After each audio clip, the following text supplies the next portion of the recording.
Is watching porn cheating? Well, it depends on, is watching porn cheating is a question from the view of the person who's involved with it. Dr. Robert Weiss, who specializes in sexual compulsion and digital age sex addiction. Robert Weiss, author of Sex Addiction 101. He's a digital age intimacy and relationships expert. Dr. Robert Weiss, PhD, LCSW. He is the Chief Clinical Officer of Seeking Integrity, a unified group of online and real-world communities helping people to heal from intimacy disorders like compulsive sexual behavior and related drug abuse. How big of a problem is porn addiction? Are there any statistics or numbers about it? Well, first of all, porn addiction doesn't really exist as a formal diagnosis in our diagnostic manuals that we use. So if you're depressed, I can say you have 3 out of 5 of these symptoms and, therefore you're depressed. So what are some signs of someone who's a porn addict, or what does it look like? These kinds of addictions are not about what you look at. So I might be into looking at... Is watching porn cheating? Well, it depends on, is watching porn cheating is a question from the view of the person who's involved with it. So first of all, let me just say that lots of people look at porn. It tends to skew male because what arouses men, which is different than women for the most part, is men are particularly aroused by visual images. So we like new images, new things. Looking is very important to men. That's part of what turns us on. And the other thing is new. We like new stimulus, new things to look at. And as you can see from all the sexual environments, you don't see a lot of women going to strip clubs. You don't see a lot of women going to hanging out with a lot of porn. So it tends to be men who struggle with these kinds of issues. You have to remind me what your question was. Yeah, is porn cheating? All right. So from the perspective of most of men I work with, no, it's not cheating. They don't think of it as cheating. They think about it as, a distraction, a way to be sexual when they are not being with a partner. They think about it as an amusement, a distraction, like video gaming, whatever. But if you talk to a woman that they're involved with, for them, it's cheating. And we have research that says about 70% of the women who are in a committed or marital relationship, when their husband or boyfriend is consistently looking at porn, they feel like they're being cheated on. So it depends on the perspective. The people who are doing it don't feel it's cheating. The people who are experiencing their relationship do. Interesting. So that being said, and we were talking about this before, is, over the years, a couple of decades, alcoholism has been really discussed about, and I feel like we've done a great job at that. As far as treatment goes, smoking, and then now porn, it seems like the new addiction of this age because it's so accessible. How big of a problem is porn addiction? Are there any statistics or numbers about it? Well, first of all, porn addiction doesn't really exist as a formal diagnosis in our diagnostic manuals that we use. So if you're depressed, I can say you have 3 out of 5 of these symptoms and, therefore you're depressed. If you have a substance use disorder, which is drugs and alcohol, I can say, well, 3 out of 5 of these, and we have numbers for insurance. But porn addiction, there is no formal diagnosis. There's not enough research. It is, as you said, a relatively new area for research. We're just barely getting into video gaming. But sex addiction in general, we have had a lot of information. We can't say how many, but we can say the reasons, the causes, how frequently they're carrying out the problem. And we do have diagnoses for sex addiction where you can actually, criteria-based diagnoses. I have a feeling that it won't be long before porn-related sexual acting out or compulsive porn use will be diagnostically organized and will be researched, but we're not there yet. By the way, even in terms of sex addiction, it's kind of like with alcohol. We think of it as alcoholism. Someone might go to a 12-step meeting and say, I'm an alcoholic. But as far as the therapy world is concerned, it's called substance use disorder. And so in my world, even though you'd call it porn addiction, sex addiction, whatever it is, the formal words for it is compulsive sexual behavior disorder. But it's really all the same thing. It's people's out of control behavior. Oh, I wanted to address something else you said, which is about where we were and have been with other addictive substances versus this one. people have been looking at the problem of alcoholism, drug addiction since, well, forever, but formally as a science since the 1930s and 40s. We've only really acknowledged all the behavioral addictions like gambling, spending, video gaming, sex, porn. These are fairly new issues, behavioral addictions, if you will, for the uh, the research and therapy world to be looking at that person, or you were just immoral, or you just, didn't have your values lined up, or you weren't spiritual enough, or now we understand more about how the brain works and how behaviors can become addictive. I see. So how prevalent do you think it is? Like, do you think if you had to, is there any numbers of like, hey, X number of men are having this problem or issue right now, out of a subset of, a certain amount of, American men, or males? Do you, is there any data out there on it? There is not specific data about this. I can tell you that among the addictions, we see about a 6 to 8% of the population has some kind of addictive disorder. And that seems to cross the line between substance use disorders and behavioral disorders. So somewhere 5 to 7, 6 to 8% of the entire population, both men and women, struggle with addictive disorders. However, we can't say and don't know the degree to which it is about porn. And part of that is, if I walked up to you and I said, this is porn addiction, I'd like to interview you about it. Well, what are you going to say? You're probably going to say no, because it's embarrassing and shameful and humiliating. Right. It's much easier in the culture to say, oh yeah, I have a problem with drinking. I see. Yeah, I think that makes a lot of sense.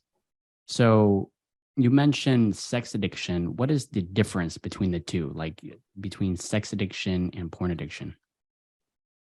Well, I think there's a number of them, but it's interesting to me because you would think that someone has a compulsive problem with sexuality, whether it's seeing sex workers or multiple affairs or strip clubs and all that.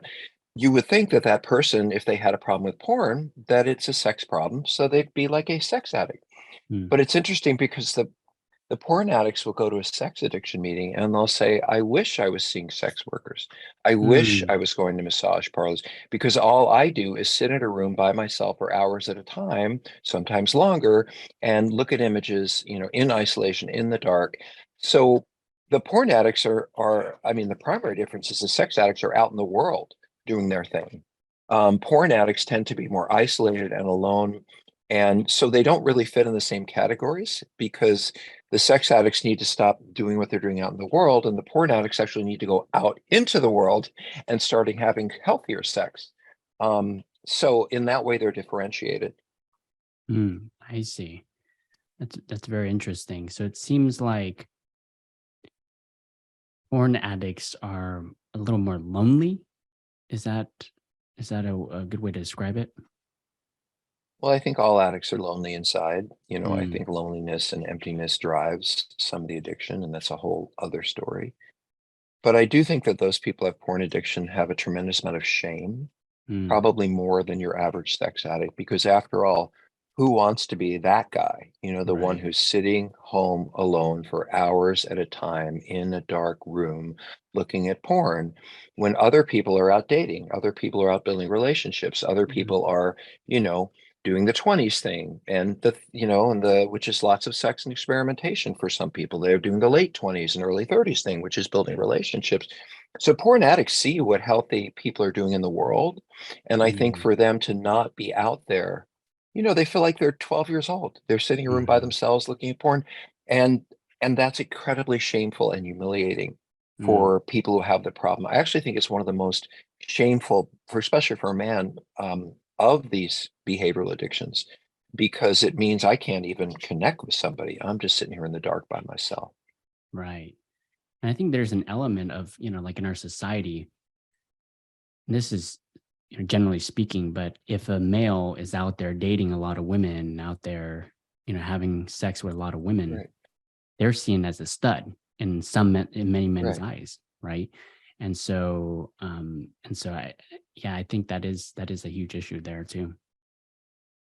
On a So whole bunch of, we define masculinity, you're right. I mean, at least people who live that way and look at it this way, we define in part masculinity by how many notches I have in my belt. You know, how many people I've had sex with, I've engaged, I've flirted with being a man, whether they agree with it or not. And yeah, these are the guys who aren't doing any of that, and they don't feel like they're men. So let's say someone is listening and they're hearing everything you're saying and they're wondering like if they have a porn addiction. So what are some signs of someone who's a porn addict, or what does it look like? Well, first of all, I just want to say these kinds of addictions are not about what you look at. So I might be into looking at, people being tied up. I might be into looking at men who wear panties. I might be interested in looking at just plain old sex. What I look at, I guess I think about it like alcoholism. It's not defined by whether you drink whiskey or wine, so it isn't a problem of what kind. And then people will say, well, how much sex, how much porn? Is it I'm looking twice a week or once a week, and it's the same again with alcoholism. 3 drinks a day might be a lot for somebody. It makes them a serious alcoholic. For somebody else, not so much. So you can't say this much sex defines or this much porn use defines it. So if it isn't what I look at and it isn't how often I look at it, then how would I define it? And I think all addictions can be simply defined as behaviors that in the behavior addiction world that are significantly interfering with somebody's goals and desires in life. They're significantly interfering with their own ethics and values and beliefs. So let's say I'm a guy who wants to have a relationship and I want to be a part of a family and I want to create, or I want to, get a certain degree in school, but 90% of my time when it's free is spent, looking at porn. Well, I'm not going to achieve those goals. I'm not going to build a lot of relationships. I'm not going to join a soccer team. I'm not going to maybe pass those exams or get married, or because my focus is this. And so the bottom line about addiction is about functionality. To what degree is this behavior affecting my ability to function and carry out my life the way I want to? And then it has negative. And so that's the biggest negative consequence, I think. I want to be happy in my relationship, but I can't because all I'm looking is porn. I think that is functionality is probably the biggest piece, but we could go through, specific mental health criteria that are longer, but that's, if I am not living the life I want to live on a whole bunch of levels, a healthy life, because the porn is a huge distraction and the porn is my primary focus, like it or not, then the porn use is profoundly affecting my ability to function. And that makes it an addiction. So it seems like if porn has control over your life to where it's influencing your decisions and not giving you the life you want, then that seems to be the cutting point of the addiction. Well, I'll tell you, while we're talking, I'm going to go on my favorite site, which is, a chat AI site. And I'm going to say, list the most common, why don't we do this? List the most common symptoms of See a how good porn ChatGPT is. addiction. Oh, it's very good. It knows me. And by the way, one of the things it said about me, which I absolutely love, which is not true, is it said the renowned Dr. Weiss. And I was like, oh, cool. I'm renowned. That's what it thought of for me. But anyway, so what does it say? It says that it's part of compulsive sexual behavior. So here's what it says. And I agree with this completely. It says preoccupation with porn. The spending a significant amount of time thinking about, seeking, planning, or engaging with porn. Number 2, compulsive use. So I have difficulty controlling it. I have difficulty stopping it, even when it's interfering with other goals like school or work or relationships and all responsibilities. Like I'm supposed to be somewhere, but I'm home for the next hour and a half, looking at porn. There's an element of tolerance. So just like for some people, I use this much drugs and I have a great time, but then over time I need more We get the same level of being high. It's the same with porn. I may start looking this frequently or at that, and then over time I'm looking more frequently. I'm looking at perhaps more disturbing or exciting or whatever it is imagery. And so there's an escalation to it. And of course, that's called tolerance. There are actual symptoms of withdrawal. But if people stop extremely compulsive behavior, and that could be gambling or spending or eating, or in this case, porn, they tend to get irritable. They tend to get restless. They tend to feel anxiety. They tend to have a lot of mood swings. So there is an associated kind of psychological challenge, because this becomes a coping skill. It becomes a way of distracting myself. It becomes a way of comforting myself. And so when you take all that away, like any addiction, that person doesn't have that coping skill. Then they're going to have to deal with their anger and their disappointment and their fears, and they can't run to disappear into the porn. And I think one of the last signs is they're neglecting their responsibilities. So they're not going to work on time. They're not engaging in their personal relationships. They're not doing the things they're supposed to do because they're going to porn. Actually, I can give you a few more if you want. Oh yeah. Let's hear 'em. Failed attempts to quit. So somebody is saying, I'm not going to do this. I'm going to put the porn down and I'm committed to that. And they can't. Maybe they can for a few weeks or a month or whatever it is, but eventually they find it re-entering their life in a way that they had said it wouldn't, which is loss of control, right? I say, I'm not going to do this, but I end up doing it anyway. It interferes with relationships. We were talking about that earlier. It strains or damages relationships. It especially romantic and intimate relationships. Porn addicts, as all addicts do, tend to live that part of their lives in secrecy. They hide it. They are dishonest about it. They say they're not looking at it. They neglect others, that kind of thing. They lose interest in other things. So I used to be into these hobbies, or used to be more involved with social relationships, or I used to have other things that really entertain me. And now most of my time seems to be spent looking at porn, cruising porn, all of that kind of stuff. We'll give you two more. One is emotional distress and shame. So I'm doing this regularly, but I don't feel good about it. And I can't seem to, even though it makes me feel worse about doing it, or I feel ashamed of it, I cannot seem to, or it causes anxiety, I continue to do it anyway. And of course, by the way, that's cyclical, because the worse I feel, the more I use it. And the more I use it, the worse I feel. So it's kind of like that. Finally, when we talked about the escalation, there's risk-taking behaviors. So people will look at porn that might cause them problems. They're looking at porn that leads them to online prostitution, cam boys and cam girls. They're looking at porn that might potentially be illegal, or so the escalation can lead them to risk-taking, and the risk-taking can lead them to more general problems.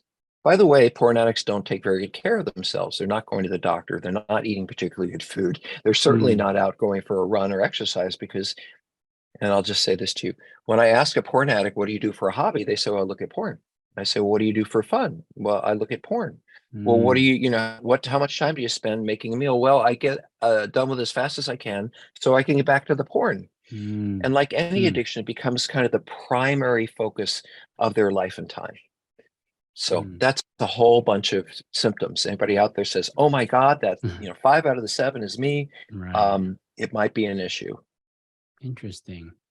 So let's kind of play that out. Let's say they heard all of that and they're like, okay, that seems to be me.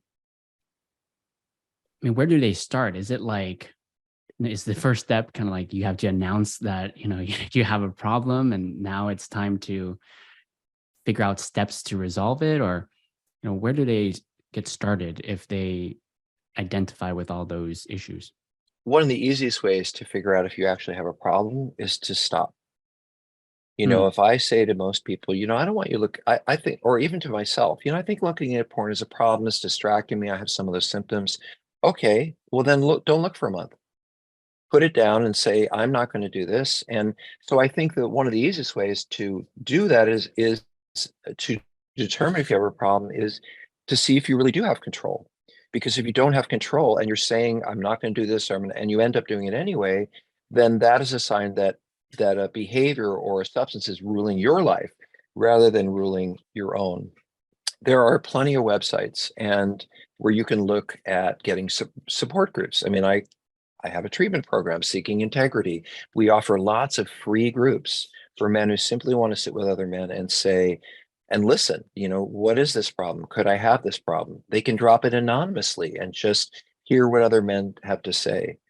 Lord knows there are endless books that you can read.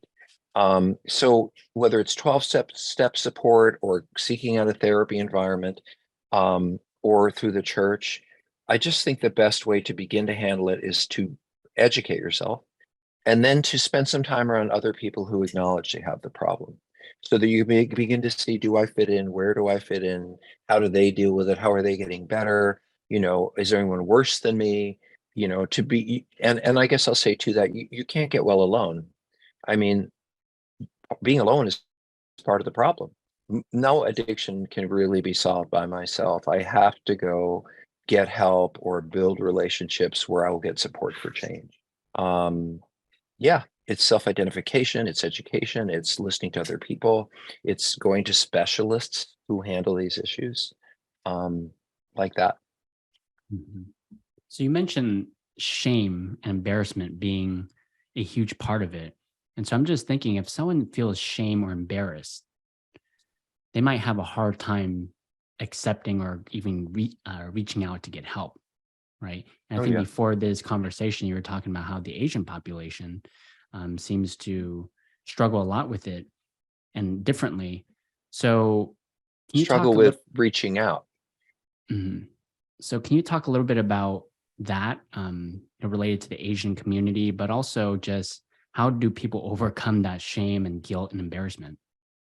Well, those are about 5 questions, but let me see if I can just get to, I think that it's not just the Asian community. There are a lot of ethnic communities where when I have problems, I turn to my community, I turn to my Hmm. church, we turn to each other in some way. So the idea in the Asian community in particular, I see it in the African American community, the idea that I would go outside for help to a stranger in cultures that are so community based makes it just doesn't feel right. It isn't what I would do. And so, I don't think I know we don't have as many Asian men or women coming to therapy. They're not going to 12-step programs. There's all the shame that it brings on the family, that I am not an individual. I'm part of a culture, especially a family culture. If I go out there and actually admit I have a problem, how will that reflect on the family? How will it reflect on our beliefs, as a community? So there are so many pieces, I think, that for Eurocentric people, not a problem. Going out Mhm. by myself and engaging therapy or going to get help, it's sort of endemic to that culture. But there are other cultures where the idea of getting help means you are really, really sick. Mhm. Um, or why can't you handle on your own? Or Mhm. you have all these resources, you have the community, you have the family. Why would you need to seek help from a professional? So I think there are many reasons unique to the culture where people choose to try to handle it in ways that make sense to them from where they come from, but don't really solve the problem. I How was see. that? Was that okay? Yeah, That's a tough one because it's different for every culture. right. And then how about age? Do you find that there's a particular age range that struggle with it more? Like let's say young adult, or later on when you're older, you might have a little bit more self control because your mind is more developed. Tell me about No, age range. Is there? but you would think in an age of people being raised on the internet, and Mhm. obviously I was raised with newspapers, and you weren't. So with the accessibility of communication information, with the anonymity of communication information, with the affordability of communication, and it's obviously easier, more accessible, more and there's a lot more porn available than there might have been if you had to go to a store and buy a magazine. By the way, there are a whole lot more images online that you would have found in a magazine. And as I Mm. said, men like new, or even on a film. And as I said, men like new images. And so how many times can you look at that thing and you're kind of bored with it? But so it makes perfect sense that younger men, let's say under 35 or so, grew up in a world that is so focused online that they would be accessing their porn and sexual materials online. And there's so much more of it, as I said, and it's so accessible. I don't have to go to some place where I hide my car out back, whatever that is. So, and there's less of an emphasis of uh, of live in vivo social relationships or dating. It's much more about who I find online and how I engage online and hooking up online. And so younger folks have a culture that is more driven by the computer, by the pad, by the phone, as opposed to those of us older folks who grew up more in a more relational kind of way, if you will. So you would think that the primary issue would come out of younger folks, but I have men in Mm. treatment. I run a treatment center. I have men who are 75. I have men Wow. who are 60. I have men, and they've been looking at porn since they were 12. They just evolved with the technology. So they Mm. used to have stacks of magazines, and then they had stacks of videos, and they had stacks of CDs, and then they moved into constantly being online. So I think the need to escape and soothe yourself and try to deal with emotional issues, especially intimacy and sexual ones, by disappearing into sexual images is not unique to any generation. And I think the older porn addicts have found their way into the same places that younger folks are. But the early exposure, I think, does create problems. And I know it does. And Mm. I don't worry so much. I don't worry. I'm not saying what a parent should do is right or wrong for them. But as a professional, I don't worry as much about the 16-year-old who found some porn online. But when he drags his 10-year-old brother and has that kid who's maybe not gone through puberty and all that, try to deal with and look at the stuff that he doesn't have any perspective on, he is more likely to have problems because he's not ready psychologically, biologically to be exposed to that level of stimulation. And that can become a norm at such an early age that it creates problems later in life that those of us who didn't have those experiences don't have. Yeah, so let's kind of follow up with that. I think I saw an interview where it was mentioned that the average age of a child who discovers porn is 11, right? Mhm. That affecting their psychology and development. Well, I can't speak to the individual, Mm. but I do think that when people are exposed to content and materials that they are physically and biologically not ready for, that it can build in patterns of behavior or beliefs about experiences. I don't know about you, but if I were looking at porn, I might see people with bodies that I don't see in the real world. I might see them have body parts or engage in behaviors. You can understand that if you're 16. You can understand that if you're 20, that not everyone looks like that, that relationships aren't just about, hi, how are you? Let's have sex. But if you're 10 or you're 8, you don't have any perspective on what that means, what those images mean, what it means when the women are used or taken advantage of, or so that idea of this being a norm is very different for somebody whose brain is not evolved to the point where they even understand adult sexuality versus somebody who is post puberty, is older and can in some ways integrate and make sense out of it. I think younger folks in general, pre-puberty are overwhelmed by what they're seeing. Mm. We call porn, by the way, a super stimulus. Mm. And a super stimulus is an incredibly stimulating experience that is not naturally occurring. So cocoa leaves, people who chew them to get more energy, the cocoa leaves are not a super stimulus. But Mm. when you turn it into a concentrated powder and you start snorting it, that is a super stimulus. So Mm. looking at attractive people or maybe, a relatively small number of images of something that's not a super stimulus. But when you raise porn to a level where it is a constant stream of engagement, that doesn't happen in real life. And so it does tend to skew how somebody looks at sex, relationships, frequency, all those kinds of things. Mm. But there are other challenges. The person who starts looking at porn and makes it their primary outlet for sexuality doesn't have that same drive to go out and date someone. I mean, let's face it, one of the things that gets us out there at 16 is I want to get laid. And so in order to get laid, you have to build a relationship, you have to get to know someone, you have to figure out, what is going too far that someone will object to versus what you don't learn those things when you're sitting and looking at porn. So one of the other things I do see, porn addiction or not, is men having much later development in terms of relationship and intimacy because they have this outlet for sexuality that is so immediate and so powerful that they don't need to go out searching for people to be sexual with. And so there's a delay because, again, some of the driving force for men, and we don't like to admit it, and going out in the world and dating all that is because we want to have sex.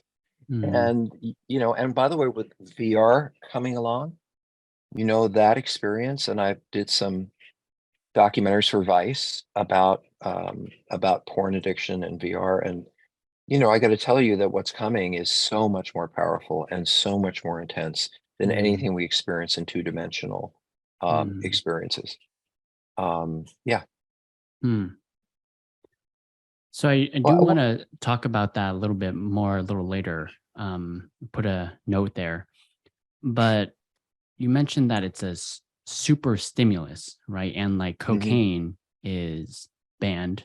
I think Montana is the first state to ban TikTok Right. for addictive reasons, but also because political reasons. Should porn be banned? Should alcohol be banned? Should gambling be banned? Not everyone who's exposed, most people who are exposed to something that's intensely pleasurable or, it provides them as a social outlet or can be fun once in a while. Most people just say, well, that was fun, or I like that, or maybe I'd like to do that again sometime, or maybe that's causing me problems. I shouldn't do that again.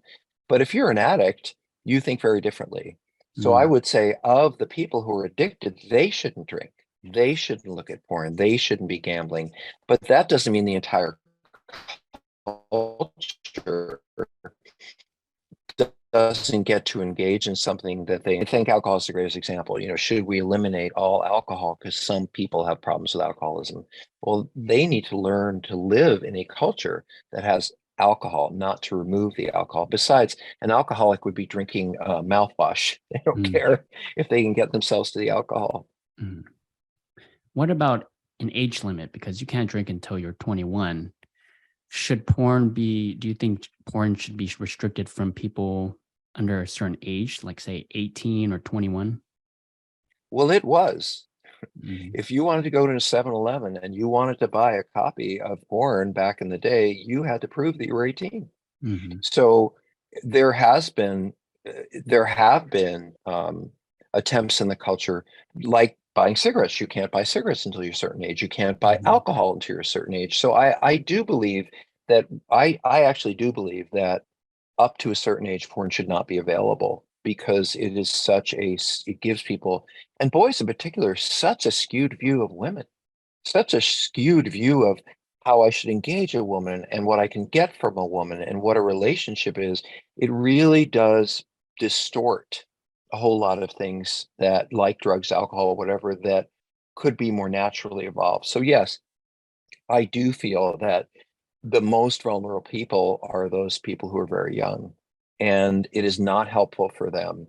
Now, would I say that they can't look at the Venus de Milo? Can they not look at classical images or painted images or, whatever that is? Or will they be exposed to body parts as a part of their education? Sure. But that's very different than sitting at home alone looking at porn for 3 hours a day rather than doing your homework. So yeah, I think when you've got a super stimulus that has the potential for profound addiction or life-changing psychological problems, you probably want to keep it out of the hands of kids until they're old enough to understand what it means. What age would you say that is? Well, I can't, if I were in charge of the world, I would say that it's about the individual.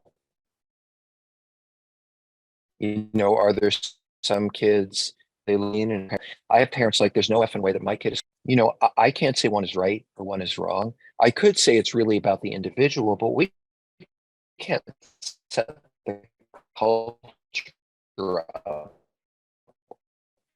by saying, well, let's do a psychological test to someone we sell alcohol to and ready cultural rules. So I would say that, 18 is probably a reasonable age. So as far as shame goes, what sort of connection is there between shame and also using porn or even porn addiction? Well, first I want to identify what shame is, and then maybe we can talk about the difference between that and guilt, because I think they're two similar but different experiences. Shame is a pervasive feeling of unworthiness or being a bad person or being unlovable. So it has more of a global, no matter what I do, no matter who I am, no matter what, I'm always going to be bad. And so shame, if I do something I don't feel good about in the world, it's going to reflect back on me as a bad person. Guilt and shame is not particularly useful because all it really leads to is self-obsession, and you kind of can't really grow out of that over and over again. I'm not worthy, I'm a bad person. But I believe addicts are much more broken, and brokenness in terms of emotional health and intimacy disorders and social issues. And to me, guilt is a feeling that revolves around I'm making mistakes, but that has to do with problems that I have, and I can fix those problems. So shame is more like I'm unredeemable, and guilt is more like I feel bad about this, but that's an opportunity to learn something. So, I might let you down for some reason, and I feel like, oh my God, I'm such a piece of crap. I can't believe I let him down. I hate myself. Guilt might be more like, oh, I let him down. Wow, I need to go apologize and maybe go redo that to fix it, because guilt informs me, oh, you didn't do something right and you need to fix it. Whereas shame does nothing but say you're a bad person. There's nothing you can do about it. So shame comes up often around porn, especially in young men, because they're very isolated. They're not building social relationships. They're spending hours and hours and hours, and they know it, separate from day-to-day life and social relationships, because they're kind of locked in their room using porn. And I think there also is an element of shame in porn, which is I'm not good enough to have a meaningful relationship. And so all of that, especially after orgasm, can turn into, I can't believe I did this again, and what's wrong with me, and I'm a terrible person. And it kind of leads to that. And it does globally, but certainly with the porn issue even more, because it involves sex, which can be even more shameful for people.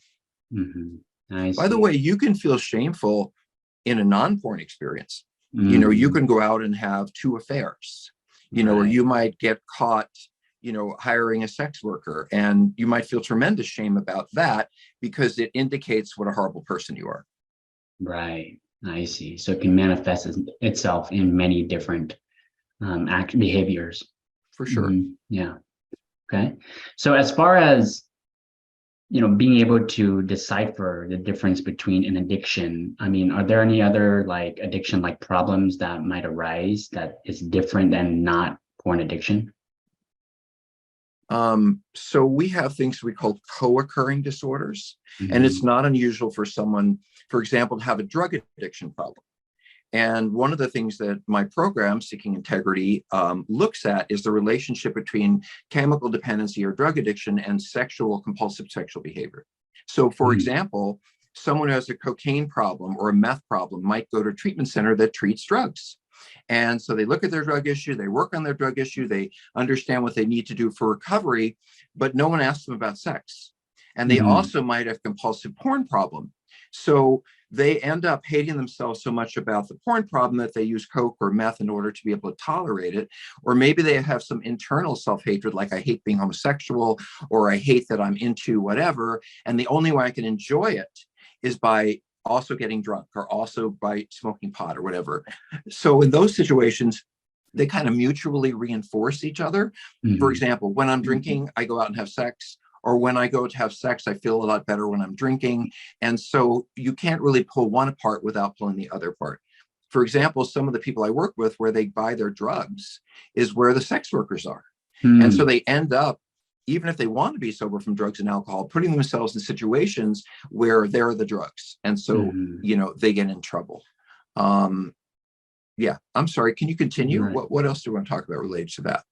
Yeah. Other co-occurring. So certainly video gaming. I see people popping back and forth between 4 hours of video gaming and then an hour of compulsive porn or backward. And so they'll jump from one to the other. They have their sexual experience, but to avoid the shame, the self-hatred, the isolation, they just turn to the gaming for 3 hours. And so they can get stuck in the room all day, going from one to the other. And I see this with gambling, compulsive gambling, which increasingly is online. So you really get people who are very isolated, doing shopping, engaging in compulsive spending, engaging in compulsive problematic behaviors that are tied to porn. And that's what we tend to treat. Because I said that, the drugs are not good enough. You have to treat both. So do you treat both at the same time? Do you focus on one first and then one right after? Like, how do you decide which one is the bigger sin? That's a great, well, I wouldn't say sin, I would say mental health problem. Right, mental health. I don't know much about sins, but I do know about mental health problems and addiction. So here's the simple answer. If I'm drinking every day, I don't have the ability to set boundaries around other things. Alcohol, for example, is disinhibiting. So I have a couple of drinks and I'm like, oh, I wasn't going to do that, but I'm kind of like, oh, maybe I will, because I've had a few drinks, and the anxiety, the discomfort, the promises I made to myself, they're all gone because of the drinking. So I end up doing things. So what I'm saying is, I have to have someone sober, because if they haven't had some time, that doesn't mean they can't be treated at the same time. And that's something I do. I think is particularly important. Like I said, you deal with the drugs and alcohol, but they're not going to stay sober because there's sexual behavior. But if I don't get them sober on drugs and alcohol, they will never be able to deal with the sex or the gambling, because they can't not do it. There are certainly co-occurring mental health problems with addiction, bipolar disorder, for example. There are people very often who have profound early trauma, sexual abuse, physical abuse, emotional neglect, and they have learned to use sex as a form of coping. And so unless we deal with the underlying issues at the same time, they're not going to be able to stop the behavior. So I do want to say, though, and I think it's important to say, and I'm not sure if I said it already, there are two kinds of problems coming from two kinds of issues. And that means let's say there's a young man, and women too, by the way. This is not exclusive to men. I have run sexual disorder programs for men and women. And I think we might have mentioned that men and women come to those situations from different arenas for different reasons. If I have obsessive compulsive disorder, or I'm very impulsive related to attention deficit disorder, or I am completely manic related to the mania part of bipolar disorder, I'm not going to be able to stop a compulsive behavior, because it's really driven by the mental health problem or by the other addiction. So those things have to be managed. I can't treat someone who's actively mentally ill because that is driving them to the sexual behavior or the spending or whatever it is. I do think it's important. I was starting to differentiate the different kinds of porn addiction, if you will. I think there's a large population, or a moderate population, of young men and women who they really don't have an addictive problem with sex or sexual behavior or porn. It's just become a norm for them. So, there are certain ages where we are supposed to achieve certain goals psychologically. So, for example, in your early teen and young adult world's time, that's about dating and building social relationships and engaging. Maybe in your 30s, it's more about building family and longer term. So or at 14, it's about making friends and being part of a group. So each age has a time at which you would ideally develop a certain thing. The problem is that, let's say for a porn addict, they don't join it at 15. Or 17 or 20. They don't join a team. They don't go on the hike. They don't play ball. They don't, in other words, they're not out there, or they don't make a best friend, because they're not out there achieving the goals that would be appropriate for that age. And I have 30-year-old men who have never gone on a date. Wow. Have never been in an emotional relationship, and they're very isolated because they don't have a lot of friends. And so with those people, and there's an erectile problem for some of those men, because they are so used to hyper-stimulation and intensity of porn that actually being with a person is kind of boring, or they might not get laid. I took you to dinner and you didn't have sex with me, but on the video, online, they always have sex, so Mhm. they're so used to that intense experience that they really don't know how to manage or tolerate a relationship experience. However, to me, that's an issue around development. And I can get those people engaged in social relationships, in dating, in fun activities at 30 or 25. And they will slowly move away from the porn because those are attractive to them and they enjoy them. And so they move on. And then Mhm. there are other people who really have an addiction where they, no matter how hard they try, no matter what other, interesting and meaningful activities you introduce in their life, or even if they still already have them, they're out playing ball, they play golf, they have friends, they enjoy their work, they're married, but they're still compulsive using porn. And that to me more points to addiction because it's ongoing, it's chronic, and Mhm. it's something that you really can't grow out of. It requires a sort of lifetime maintenance. And I think Mhm. this is very important because there are people who get very, very addicted or compulsive around sex and they think they're sex addicts or porn addicts. The truth is if they were refocused on living life and enjoying life, they wouldn't have this problem. And there Mhm. are other people who think, oh, well, I just need to get rid of the porn and go out in life and enjoy myself. And they still have the porn problem. So the problem is that in the general public has a difficult time differentiating these two things. And that's Mhm. why you kind of need a professional to sit down and do interviews and learn things. There are websites for people who have porn addiction, but I Mhm. would be curious how many of those people are really sort of socially have social deficits or developmentally, behind versus those who are really addicted. But in the moment, they look the same. Right. I see. Wow. So let's change topics a little bit. Sure. Let's talk about population decline. So, there's many stats out there. Elon Musk, talks about it a lot, how there's a population decline, and there's many reasons why, people have different theories, but do you think it has anything to do with porn use at all? Well, first of all, it's interesting because there's been a lot of surveys about sort of this generation, if you will. Mhm. And the question is, and it's often been said, this is a generation that's much less sexual. Mhm. Unlike the one I grew up in the 70s, they're having less sex and more considerate about sex. But what they didn't ask was about porn and compulsive masturbation and bots. And so you can think of that as not having sex because sex Mhm. in many people's mind is intercourse or a relationship with someone else. So I think if you ask the broader question, which is how often are people having sexual experiences and list them all, I would suspect that your generation is having a lot more sex than they actually talk about. Mhm. If the whole culture is having a lot more sex with non-intimate objects, non-relational objects, if most of your sex life is with porn and cam girls and sex out there seems boring or difficult, then you're not going to procreate. You're not going to Mhm. have babies. And I have had guys sit around and say, I'd rather hang out with my friends and video game and then, jack off by myself then I actually want to go out on a date. Because, if you go on a date, you might not have sex, or you might have to take Mhm. someone to dinner, or they might not like you. This is so much easier. And so if that is true for the larger population, which of younger folks, which I think it is, but we don't have research, then it would reduce procreation number of children that we're seeing born. Now, there are all kinds of social issues and war and COVID and all kinds of things that, Mhm. make those numbers very difficult to research, but that's just my suspicion, seeing a little bit of what I see. And Right. by the way, we had talked about this, and I want to mention this, is that we haven't most of us experienced what's coming Mhm. because a lot of us engage, well, almost all of us, in a two-dimensional experience like you and I are, where I'm looking at an image. But Mhm. what happens when I put on a VR headset, I'm looking at porn? Then I'm Mhm. in the room with that person. I feel like I'm connected to that person.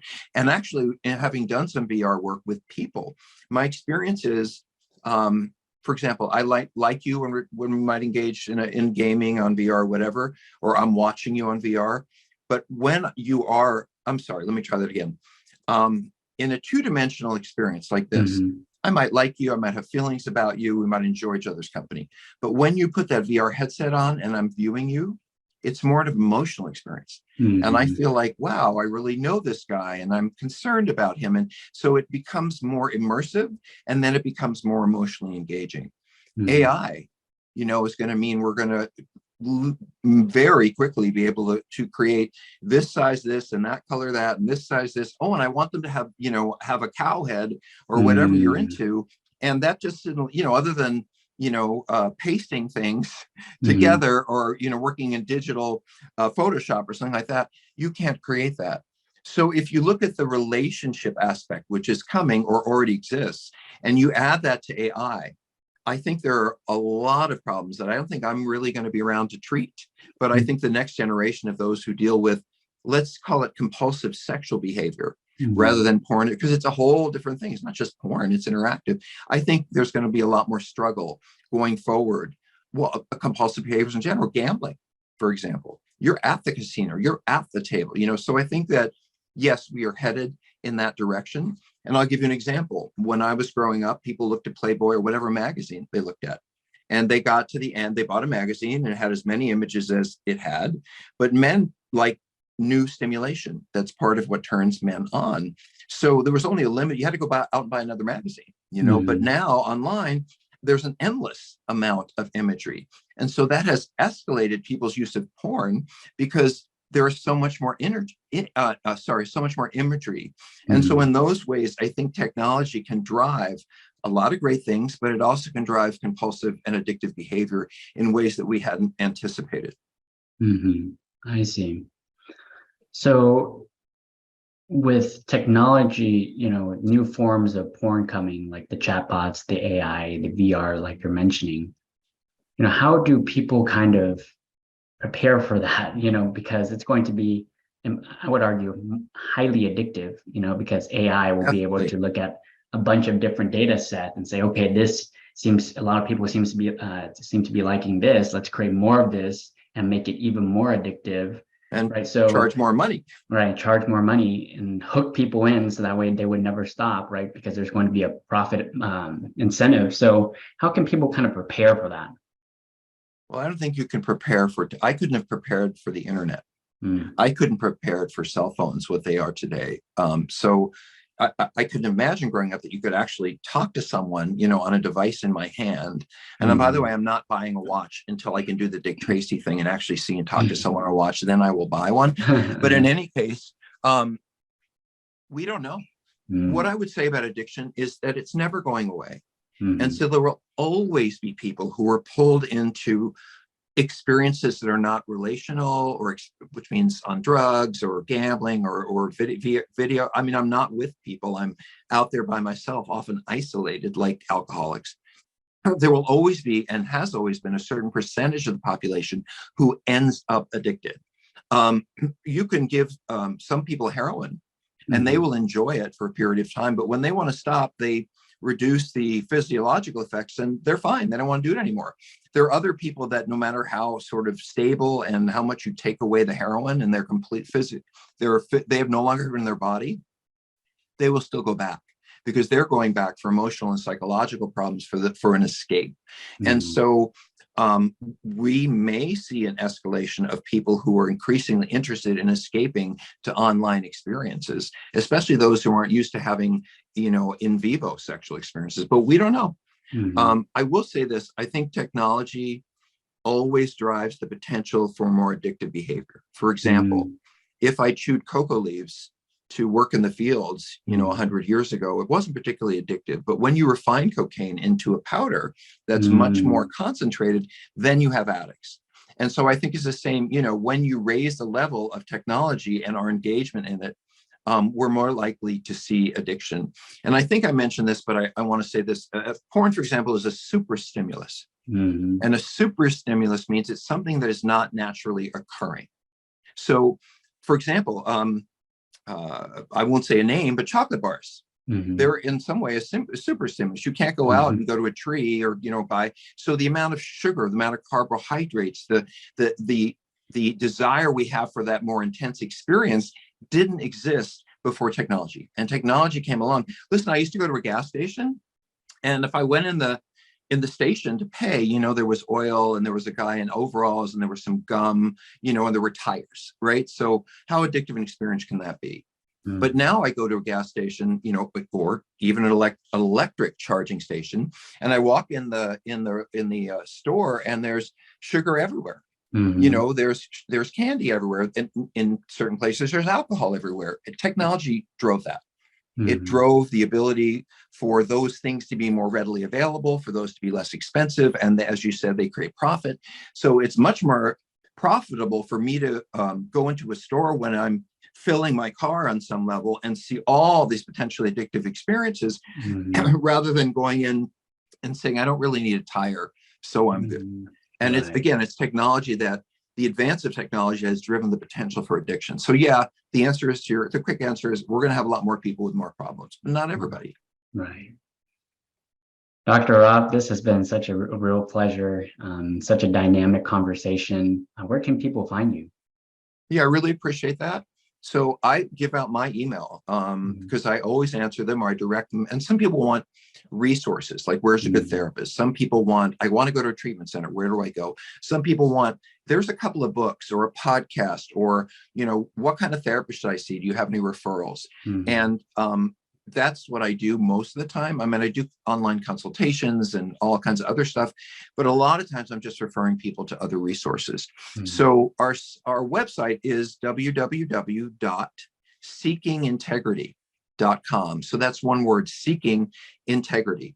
And I named it that because if you're an addict, you're disintegrated. You have a life over here, which may be family, friends, whatever. And then you have the life over here with the porn that no one knows about. And I want people to be one person. So Seeking Integrity is why we named the program what we did. And we have a ton of free resources. We probably have 14 groups that are free. You can go and you can listen to a therapist. Anyway, if you want me, I am Rob at seekingintegrity.com. Rob at seekingintegrity.com. And I have an incredibly popular podcast called Sex, Love, and Addiction. And in Sex, Love, and Addiction, that's where you're going to hear a lot of the questions that you've had answered only by all kinds of professionals that I've interviewed. Awesome. And I really appreciate the opportunity to do this. Not everyone wants to come out and talk about these things, but you're going to help a lot of people. I guarantee it. I totally agree with you. Thank you so much, Dr. Rob. All right, everybody. I'll see you in the next episode. Thank you for tuning in. Bye for now.